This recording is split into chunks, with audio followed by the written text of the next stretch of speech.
kind of extrapolate and personalize the Noir vibe. So I thought you might enjoy that. And I believe that the artist Billy Brandt is in the house. Are you not, Billy? Where are you? Stand up and take it out.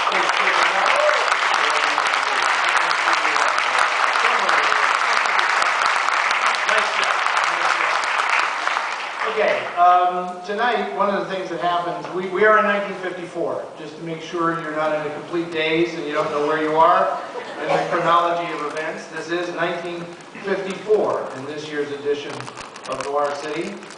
One of the things that I always find amusing about programming these festivals is that stuff happens kind of unexpectedly when I'm putting these bills together, and so my intention in putting these two films together on a single night was to play up the fact that in 1954 kind of a subset of film noir emerged. It actually started a few years earlier, but the early 50s was the time of dirty cops. This is whether it had something to do with artists rebelling against authority figures that they thought were a little corrupt. They were able to pin it all on cops instead of the politicians at that time, and so you got a lot of these movies. But the unexpected thing was realizing that this is a bit of a tribute to the late Dorothy Malone, who passed away last year, and she is the co-star of both of the movies you're going to see tonight.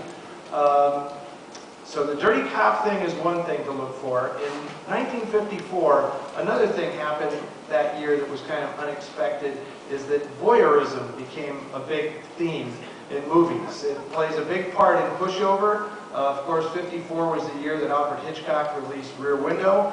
United Artists released a picture called Witness to Murder, in which Barbara Stanwyck observed her neighbor George Sanders, a Nazi, committing murder in his home.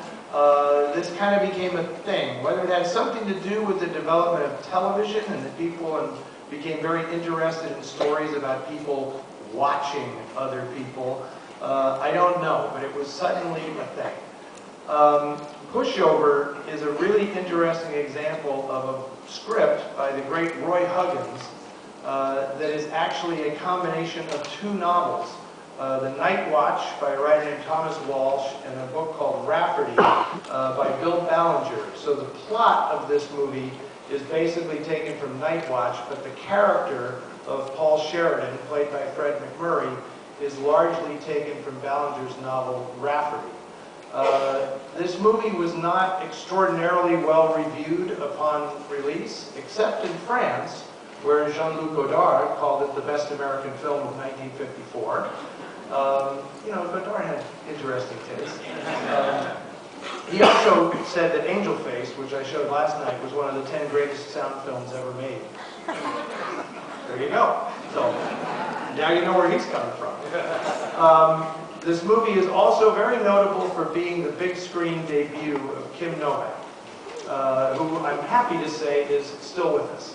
I think the highlight of my onstage hosting career was last April in San Francisco when I hosted Kim at a screening of Vertigo, and she gave me a spontaneous back rub on stage. You can actually find it online. That was an amazing moment. She was showing her art on screen, because Kim is quite an accomplished artist, and I couldn't really see it, and so we were sitting side by side, and I turned around to kneel down so I could look up at the screen, and Kim just decided I needed a back rub at that moment, and that was fantastic. So, anyway.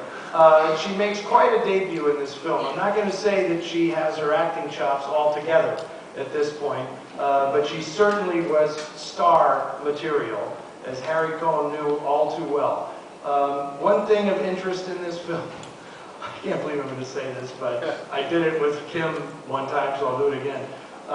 She makes a great impression when she comes on screen, because while the production code prohibited what they saw as unnecessary revelation of flesh in movies, the makers of Pushover managed to get around that by designing all these high-collared costumes for Kim, and like you're not going to really see anything it doesn't matter. But they didn't really understand how these things were going to be made. And so it is readily apparent from the first time she takes off her coat that Kim is not wearing a bra in this movie.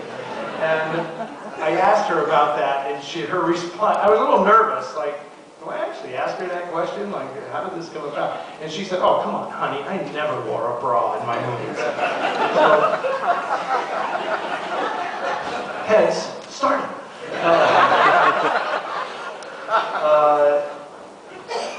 Dorothy Malone is also in the movie, obviously, and if you're going to be dirty cops doing undercover surveillance of these women, they may as well be Kim Novak and Dorothy Malone as neighbors. It works out very well.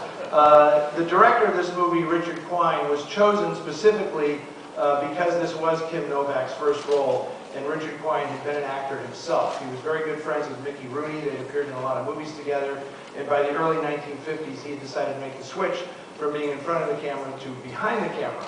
And it was thought that he would bring a sensitivity to the handling of Kim Novak in this movie. And indeed he did, because they had a long-running affair for years after this.